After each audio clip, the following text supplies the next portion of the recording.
এসেছেন ডিসি মহোদয় ঈশ্বরদী উপজেলা নির্বাহী কর্মকর্তা মনিরুজ্জামান সাহেবকে বিষয়টা নিরসনের জন্য উদ্যোগী হতে বলেছেন।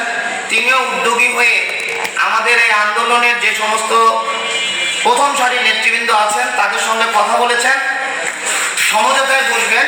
সেহেতু আমরা আপাতত জনগণের বিরুদ্ধে যাই, জনগণ ভোগান্তির মুখে পড়ে, ব্যবসায়ীদের কষ্ট হয়, এই শীত মৌসুমে ব্যবসায়ীদের ব্যবসা প্রতিষ্ঠান বন্ধ থাকে।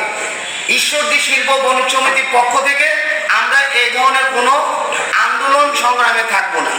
আমাদের শান্তিপূর্ণ আন্দোলন, প্রিপেড মিটার যেন ঈশ্বরদীতে না বসানো হয়, যেগুলো বসানো হয়েছে সেগুলো যেন নেসকো নিজ দায়িত্বে তুলে নেয়, আর পরবর্তী সময়ে যেন কোনো এই প্রিপেড মিটার ঈশ্বরদীতে বসানো না হয়। এই যৌক্তিক দাবিগুলো নিয়ে আমরা আন্দোলন সংগ্রামে ছিলাম জনগণের দাবির মুখে।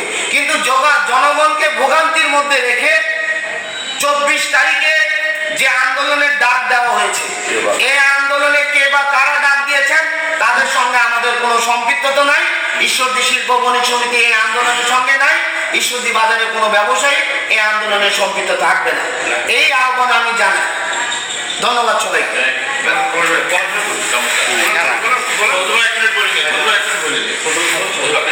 আপনি বলেন।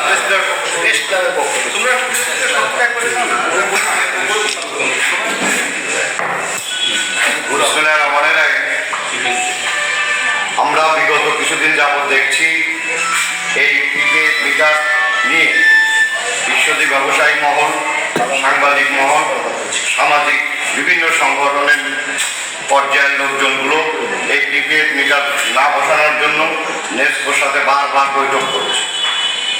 এই বৈঠকের মধ্য দিয়ে আমরা চেয়েছিলাম যে শান্তিপূর্ণভাবে যাতে মানুষের কোনো দুর্ভোগ না ঘটে, আমরা যেন এই প্রিপেড মিটার মানুষের যে যন্ত্রণা সেক্ষেত্রে মুক্তি পাই।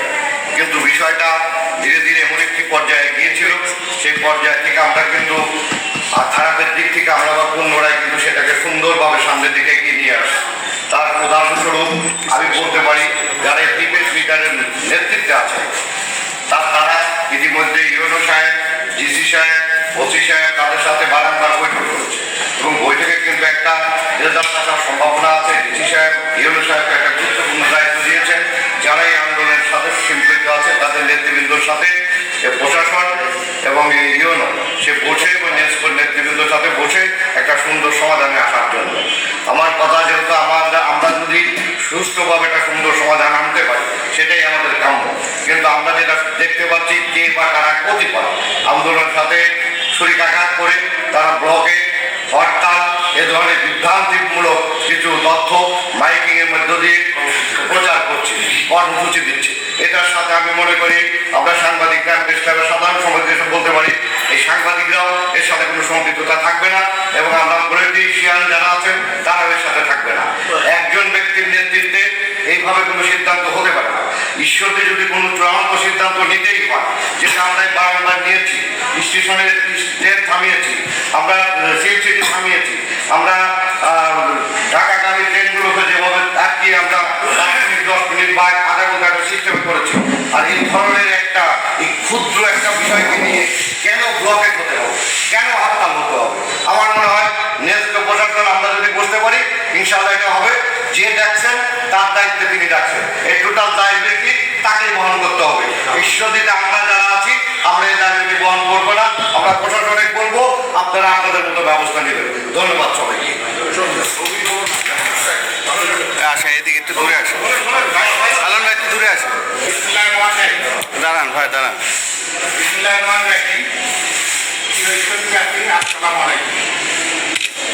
আপনারা সবাই জানেন বর্তমানে ঈশ্বরদীতে প্রিপেড মিটার নিয়ে আন্দোলন চলমান। ঈশ্বরদীবাসী এখন ঈশ্বরদী অনেক অধিকাংশ মানুষ এই প্রিপেড মিটার চাই, তারা এই প্রিপেড মিটার নিয়ে তারা অনেক কিছু বোঝাতে পারছে। সেই কারণে ঈশ্বরদীতে প্রিপেড মিটার যদি একটা আন্দোলন গড়ে উঠেছে, সেই আন্দোলনকে কেন্দ্র করে উদ্ভূত পরিস্থিতি মানে কারণে হামলা দায়ের হয়েছে এবং আমরা এই প্রিপেড মিটার যদি আন্দোলন করতে গিয়ে আমরা ইতিমধ্যেই আমরা কর্মসূচি পালন করেছি ঈশ্বরদী মানুষকে সঙ্গে নিয়ে।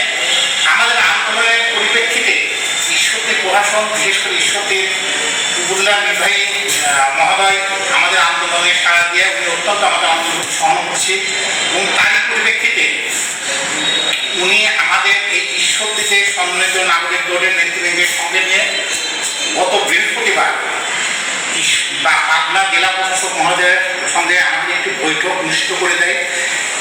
জেলা প্রশাসক আমাদের আন্দোলনের প্রতি উনিও অত্যন্ত সহানুভূতিশীল এবং উনি সেই দিনকে জেলা আইন শৃঙ্খলা কমিটির মিটিংয়ে তৎক্ষণাৎ উনি নেসকোর প্রতিনিধি উপস্থিত ছিলেন। সেই সময় নেসকোর প্রতিনিধিকে তারা বলছেন ঈশ্বরদের যে প্রিপেড মিটারের যে আন্দোলন সেইটা কীভাবে নিরসন করার জন্য এই জন্য নেসকো প্রতিনিধি এবং ঈশ্বরদের ইউনো মহোদয়কে দায়িত্ব প্রদান করেছেন। তারই পরিপ্রেক্ষিতে আজকে এবং আগামীকালকে ইউনো মহোদয় অত্যন্ত ব্যস্ততার কারণে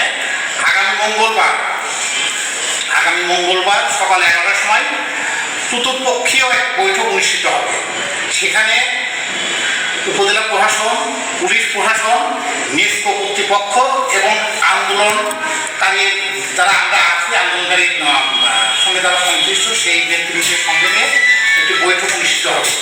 আমরা বিশ্বাস করি যে আলাপ আলোচনার ভিতর দিয়ে আমরা আন্দোলন সংগ্রাম করেছি সেই আন্দোলন সংগ্রামের পরিপ্রেক্ষিতে যে প্রশাসনের উপরে বিভিন্ন একটা চাপ সৃষ্টি হয়েছে তারই পরিপ্রেক্ষিতে অবশ্যই প্রশাসন সদয় দৃষ্টি দিয়ে আমাদের দাবির প্রতি তারা সহানুভূতিশীল থেকে অবশ্যই তিনি সেই দাবি দেওয়াগুলো পূরণ করবে। আলোচনার ভিত্তি দিয়ে আমাদের মামলা প্রত্যাহার করা একটা প্রাথমিক একটা আশ্বাস দিয়েছে। যাই হোক আমরা সেদিকে আমরা আলাপ আলোচনা করতে চাই, কিন্তু ইতিমধ্যে একটি পক্ষ কাউকে না জানিয়ে হঠাৎ করে জানি না কি কারণে এই ঈশ্বরদীতে জনদুর্ভোগ সৃষ্টিকারী একটি কর্মসূচি দিয়েছে ব্লকে।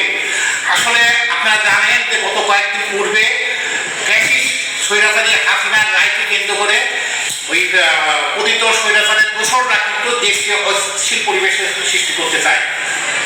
এই জন্য তারা বিভিন্নভাবে ব্লকে হরতাল শাটডাউনের কর্মসূচি দিয়ে তারা কিন্তু আবার আমাদের ফিরে আসতে চাচ্ছে এবং আমরা মনে করি আজকে যারা এই ব্লকের কর্মসূচি দিয়েছে তারা কিন্তু স্বৈরাচারের দোসর হিসাবে কিন্তু পরিচিত হবে জনগণের কাছে। তারপরে আরেকটি কথা বলতে চাই যে অত্যন্ত দুঃখজনক আর কি, গত পরশু দিনকে আমাদের বাংলাদেশে একটি প্রাকৃতিক যুদ্ধ ভূমিকম্প একটা বড় ধরনের 5.2 মাত্রা ভূমিকম্প হয়েছে। তারপরে গতকালকেও আমাদের 3 দফায় ভূমিকম্প হয়েছে। বাংলাদেশের মানুষ কিন্তু এখন আতঙ্কিত।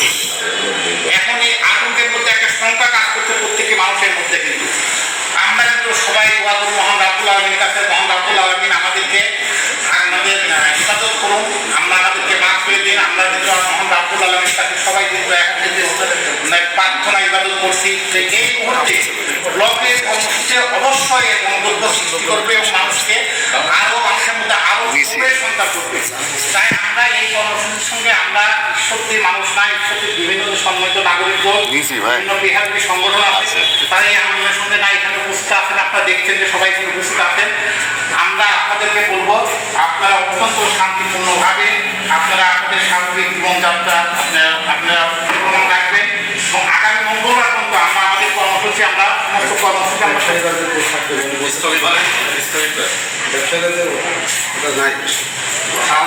কর্মসূচি আপনারা আমরা কর্মসূচি স্থগিত করেছি। আমরা মঙ্গলবারে আমাদের যে বৈঠক হবে বৈঠকের পরে আমরা সিদ্ধান্ত দেবো যে আমাদের কি করণীয়। আমাদের তখনই বলে দিচ্ছি। ইতিমধ্যে আপনারা শুনেছেন যে আমাদের নির্বাচক সমাজের সহসভাপতি আমার হোসেন ধনী বলেছেন যে আন্দোলনের সঙ্গে কোনো ব্যবসায়ী নাই, কোনো ঈশ্বরদী মানুষ নাই, সম্পৃক্ততা নাই।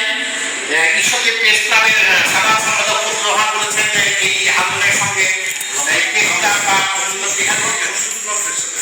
ওই ব্লকের কর্মসূচির সঙ্গে যে আমাদের কোনো সম্পৃক্ততা নাই। আমরা আবারও বলছি যে একই কথা ভাবে বলছি যে এই ব্লকের কর্মসূচির সঙ্গে এই সম্মিলিত নাগরিক দলের কোনো সম্পর্ক নাই। আপনারা সবাই স্বাভাবিক জীবনযাপন করবেন এবং আগামী দিনে আগামী মঙ্গলবার যে প্রশাসনের পক্ষ থেকে তাদের কি তারা কি কর্তব্য দায়িত্ব পালন করে আমরা তার পরবর্তী কর্মসূচি নির্ধারণ করবো। আগামীতে সেই কর্মসূচিতে আপনারা অত্যন্ত আপনারা সাবলীলভাবে আমাদের সহযোগিতা করবেন এই আশাবাদ ব্যক্ত করে আপনাদের সবাইকে ধন্যবাদ জানিয়ে আমি আমার সংক্ষিপ্ত বক্তব্য শেষ করছি। সবাইকে ধন্যবাদ। বাংলাদেশ।